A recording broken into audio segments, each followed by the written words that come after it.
Hello friends, welcome to GS education. My name is Gita.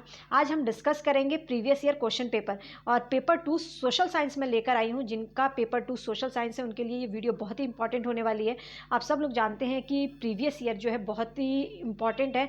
ये अपनी तैयारी को चेक करने का भी एक बहुत ही अच्छा तरीका है। और दूसरी बात जो है, प्रीवियस ईयर कई क्वेश्चन जो है रिपीट होते हैं, प्लस उन क्वेश्चन को देखकर उसके साथ जो है और भी क्वेश्चन हम अपने रेडी कर सकते हैं। तो इससे कई फ़ायदे होते हैं। तो प्रीवियस ईयर आप कभी भी मत छोड़िएगा। एग्जाम देने से पहले प्रीवियस ईयर जो है एक बार ज़रूर कीजिएगा। और मैं यहाँ पे लगभग आज 20 क्वेश्चंस करवाऊंगी। तो मैं इतना उम्मीद करती हूँ कि 20 क्वेश्चन के साथ साथ जो है मैं आप लोगों को 20 काउंटिंग जो है 20 होगी, लेकिन वो 30 से 35 क्वेश्चन आपके रेडी होंगे, क्योंकि उसके साथ में जो एक्स्ट्रा फैक्ट्स बताऊँगी वो ज़रूर आप नोट डाउन कीजिएगा। ठीक है, हम इसको पूरा एक्सप्लेनेशन के साथ देखेंगे। तो अगर वीडियो पसंद आए तो प्लीज़ हिट लाइक बटन। बहुत मेहनत लगती है इन सब चीज़ों को करने में, और अगर पसंद आए तो ठीक है, लेकिन कोई बात नहीं।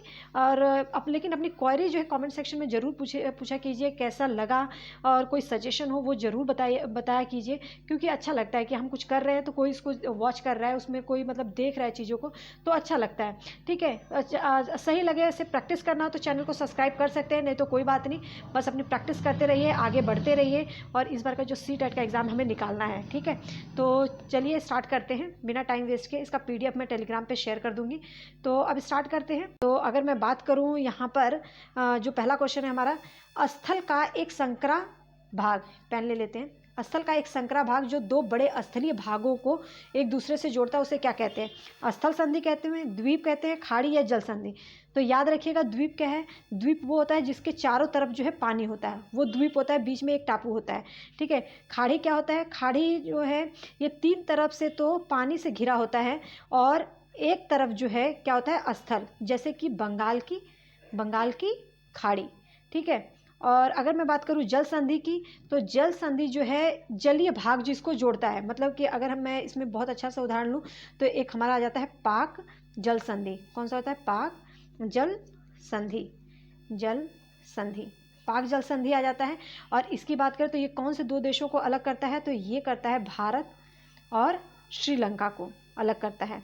ठीक है, श्रीलंका को जो है ये अलग करता है। और स्थल संधि का एक बहुत ही अच्छा उदाहरण है पनामा जल संधि। भले ही ये पनामा जल संधि बोला जा रहा है, लेकिन ये 2 स्थलीय भागों को जोड़ता है। पनामा जल संधि जो है ये क्या करता है? 2 स्थलीय भागों को जो है जोड़ता है। वो कौन से 2 स्थलीय भाग हैं वही याद रखिएगा। उत्तरी अमेरिका ये लिख लीजिएगा, और एक दूसरा क्या है? दक्षिणी अमेरिका। ठीक है, दक्षिणी अमेरिका, ये नोट डाउन कर लीजिएगा। तो यहाँ पे हमारा जो आंसर करेक्ट होगा वो A होगा। नेक्स्ट क्वेश्चन चलो देखते हैं। नेक्स्ट क्या है? एक मिनट। निम्नलिखित में से कौन सा द्वीप आकार में सबसे क्या है? छोटा है? महाद्वीप। तो अगर इसमें मैं बात करूं, दक्षिणी अमेरिका होगा, अफ्रीका, यूरोप, ऑस्ट्रेलिया। तो सबसे पहले तो आपको ये पता होना चाहिए, क्योंकि ये मैं पढ़ा चुकी हूँ ऑलरेडी ये वाला चैप्टर। तो इसके अंदर आपको मैंने बताया था एशिया महाद्वीप जो है विश्व का सबसे बड़ा महाद्वीप है। कौन सा? एशिया सबसे बड़ा महाद्वीप है। फिर उसके बाद हमारा आता है कौन सा? अफ्रीका। कौन सा आता है? अफ्रीका। फिर उसके बाद आता है हमारा उत्तरी अमेरिका।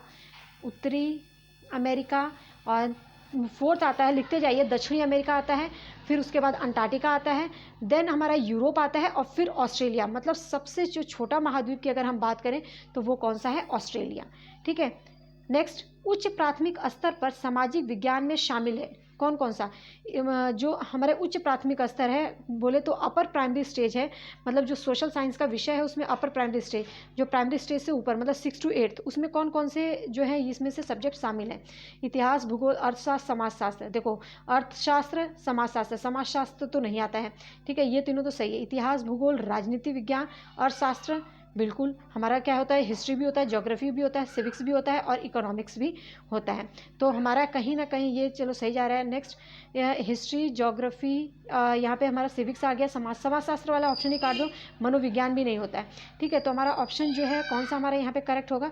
तो वो है हमारा सेकेंड, कि हिस्ट्री, मतलब कि इतिहास, भूगोल, राजनीति विज्ञान, अर्थशास्त्र। History, geography, civics and economics.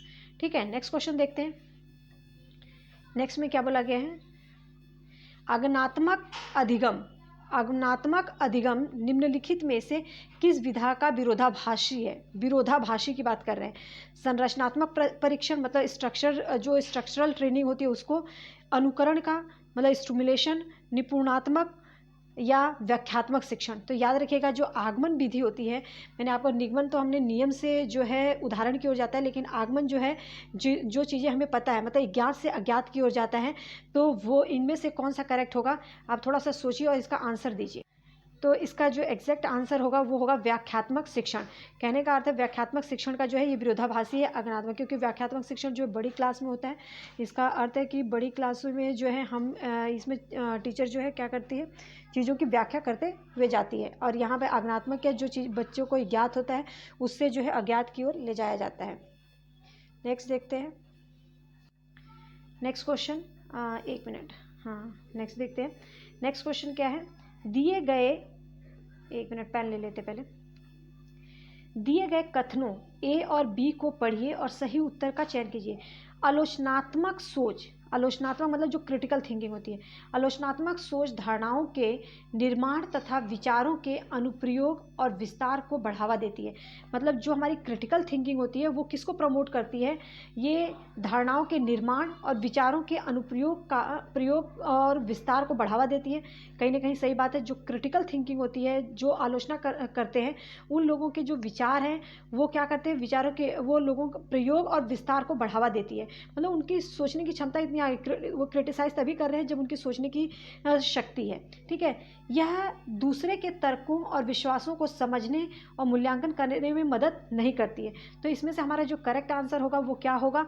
तो अगर यहाँ पे हम देखें तो करेक्ट आंसर जो जाता है वो है कि ए तो हमारा करेक्ट है, लेकिन बी जो है हमारा यहाँ पे रॉन्ग होता है, क्योंकि ये दूसरों के तर्कों और विश्वासों को क्या करता है, समझने में और मूल्यांकन करने में मदद करता है। बिल्कुल नहीं, ये हमारा यहाँ पे रॉन्ग होता है, क्योंकि जो दूसरे के विचारों का और विश्वासों का, दूसरे के तर्कों और विश्वासों को समझने का मूल्यांकन करने में मदद करती है, ये पूरी तरह से गलत है। तो हमारा ऑप्शन ए जो है राइट होगा। इसमें ऑप्शन ए कहाँ पर राइट है? ए राइट है और बी जो है रॉन्ग है, मतलब जो बी है असत्य है। तो हमारा जो ऑप्शन जाएगा वो फोर्थ होगा। सॉरी, आगे देखते हैं 35 में क्या बोला है। तो 35 क्वेश्चन बोला है अनुभवजन्य साक्ष्य क्या है? अनुभवजन्य साक्ष्य मतलब जो है इम्पिरिकल एविडेंस, वो क्या होता है? तो अनुसंधान के लिए एक संख्यात्मक दृष्टिकोण, हाँ अनुसंधान के लिए एक संख्यात्मक दृष्टिकोण है, मैट्रिक इकाइयों में मापे गए आंकड़े हैं, या आंकड़ों के संग्रह के विश्वसनीय तरीकों का प्रयोग कर एकत्रित करने वाले आंकड़े हैं, या बोले तो इसका नेक्स्ट जो है इंद्रियों के माध्यम से वास्तविक दुनिया में एकत्रित आंकड़े हैं। तो जो अनुभवजन्य साक्ष्य की बात कर रहा है, जो हम अनुभव कर रहे हैं, जो देख रहे हैं, उसकी बात कर रहा है। तो यहाँ पे हमारा करेक्ट आंसर होगा कि इंद्रियों के माध्यम से वास्तविक दुनिया, जो इंद्रियों के माध्यम से वास्तविक दुनिया में एकत्रित आंकड़े, क्योंकि अनुसंधान के लिए संख्यात्मक आंकड़े की बात ही नहीं, अनुभवजन्य साक्ष्य की बात किया है।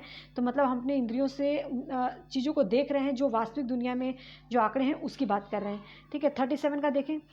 भौतिक विशेषताओं के मॉडल या प्रतिकृतियां शिक्षण के लिए सबसे अधिक उपयुक्त हैं।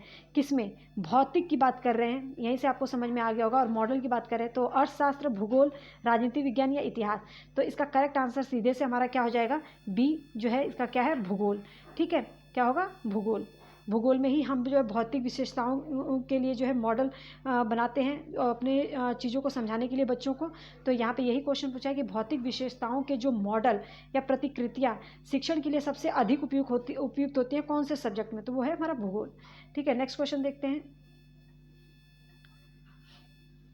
नेक्स्ट क्वेश्चन है, स्थानीय समाचार पत्र से मौसम की जानकारी का संग्रह किस प्रकार का स्रोत है? अगर एक समाचार पत्र से हम किसी मौसम की जानकारी का मतलब एक चीज़ों का संग्रह कर रहे हैं, यहाँ पे देखो समाचार पत्र से कर रहे हैं, तो वैसे ही पता चल जा रहा है कि किसी और चीज़ से हम कलेक्ट कर रहे हैं। तो ये क्या है?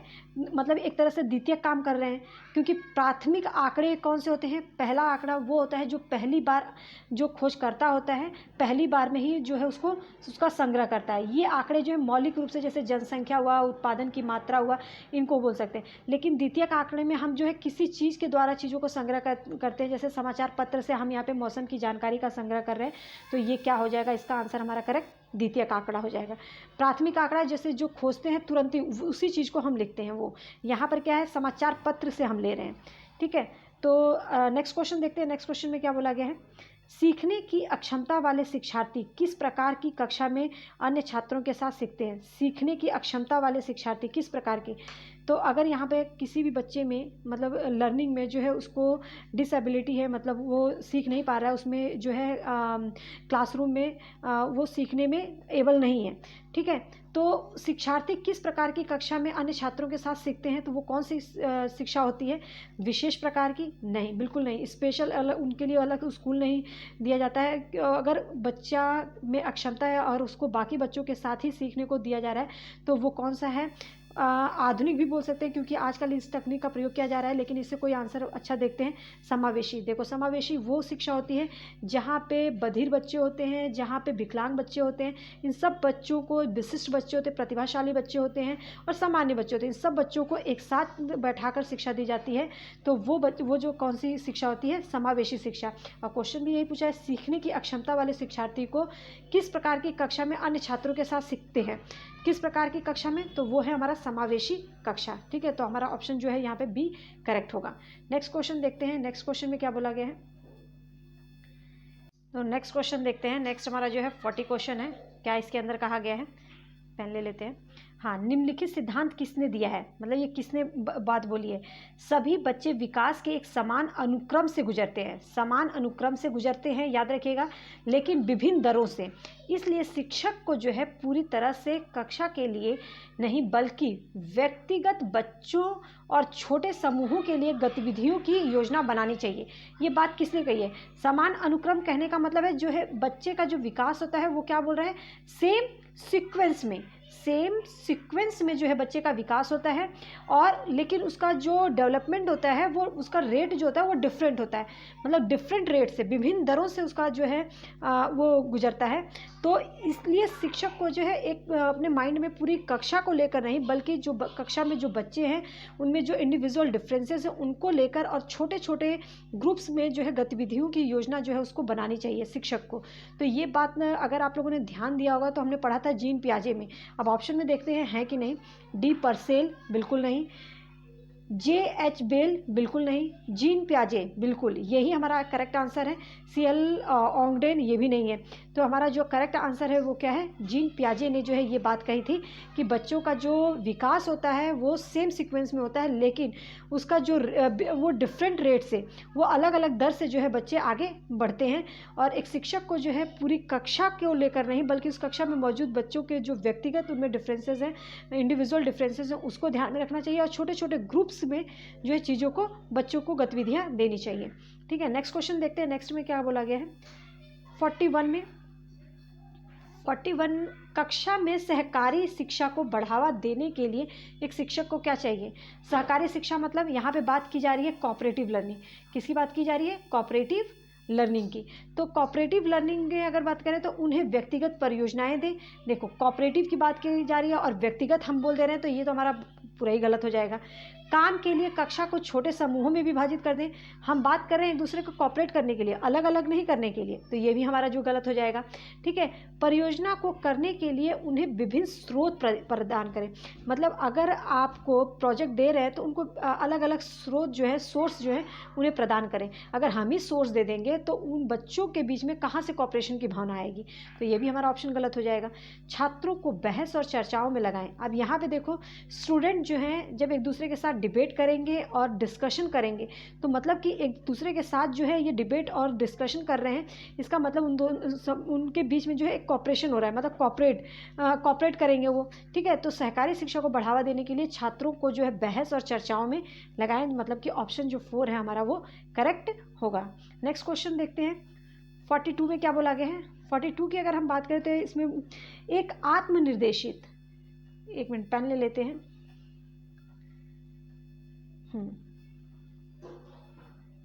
चलिए, एक आत्मनिर्देशित और आत्म अनुशासित क्या बोल रहे हैं, आत्मनिर्देशित और आत्म अनुशासित सोच जो एक उचित तरीके से गुणवत्ता के उच्चतम स्तर पर तर्क करने का प्रयास करती है।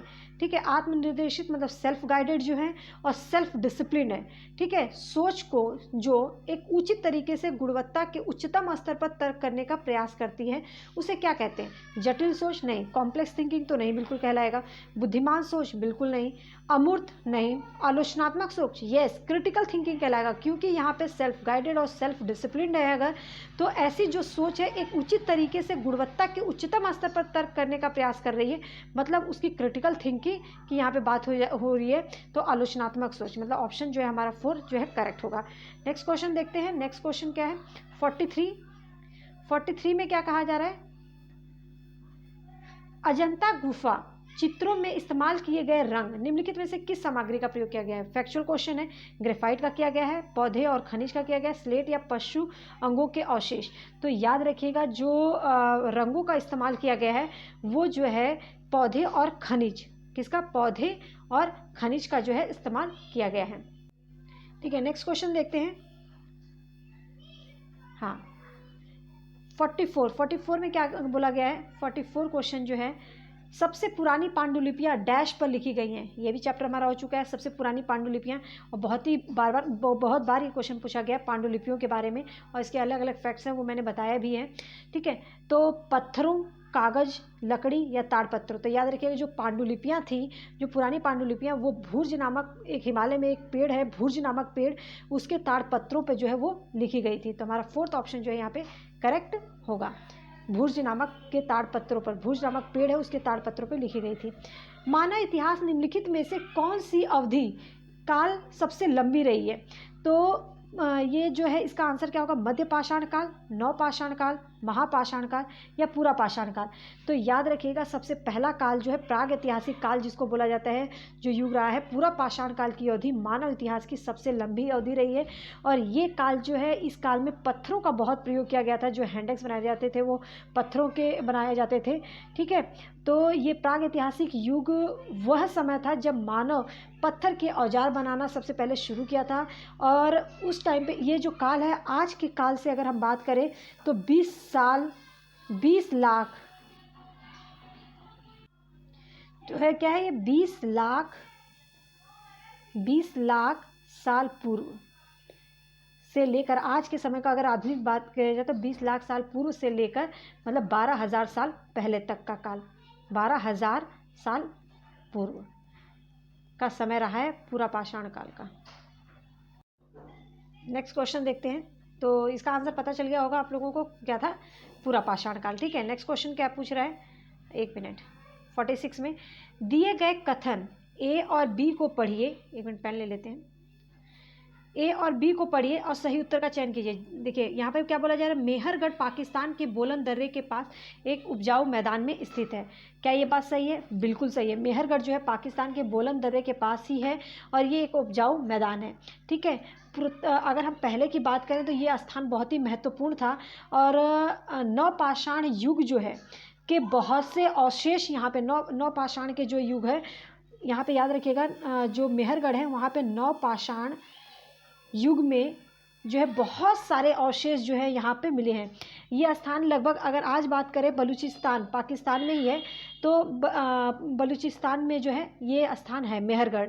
ठीक है, और यहाँ पे सबसे पहले जो है कृषि और पशुपालन, यहाँ पर खेती जो हुई थी, खेती और पशुपालन के साक्ष्य मिले हैं। तो ये भी बात सही है क्योंकि यहाँ पे जो है कृषि और पशुपालन से संबंधित साक्ष्य मिले और सबसे पहले लोग जो है क्या उगाए थे ये भी याद रखना, गेहूँ और जौ वाली जो है फसल इन्होंने उगाना शुरू किया था और भेड़ बकरी और जानवर जो है पालना लगे थे। कौन कौन से? भेड़ बकरी अन्य जानवर जो है पालना शुरू कर दिए थे। तो इसीलिए खेती और पशुपालन के साक्ष्य भी जो है यहीं पर मिलता है। आगे चलते हैं, आगे देखते हैं नेक्स्ट क्वेश्चन। फैक्ट्स को याद रखिएगा क्योंकि कई तरीके से क्वेश्चन पूछ देते हैं। हाँ, भारत के निम्नलिखित राज्यों में से किस एक राज्य में हड़प्पा के नगर सबसे अधिक मिले हैं? फैक्चुअल क्वेश्चन है। हरियाणा में है, गुजरात, जम्मू कश्मीर, पंजाब। तो गुजरात जो है पाकिस्तान से ही लगभग लगा हुआ है, तो याद रखिएगा गुजरात में जो है हड़प्पा के नगर सबसे अधिक मिले हैं। ठीक है, तो हमारा इसका आंसर जो होगा क्या है? सेकंड। नेक्स्ट क्वेश्चन देखते हैं। ऋग्वेद की बात की गई है। ऋग्वेद मूल रूप से निम्नलिखित में से किस भाषा में रची गई थी?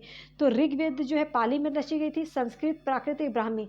ऋग्वेद सबसे पुराना ग्रंथ है और ये जो रचा गया था संस्कृत में। याद रखिएगा किसमें? संस्कृत में। ये भी फैक्चुअल क्वेश्चन है। नेक्स्ट आगे देखते हैं। 49 में क्या बोला जा रहा है?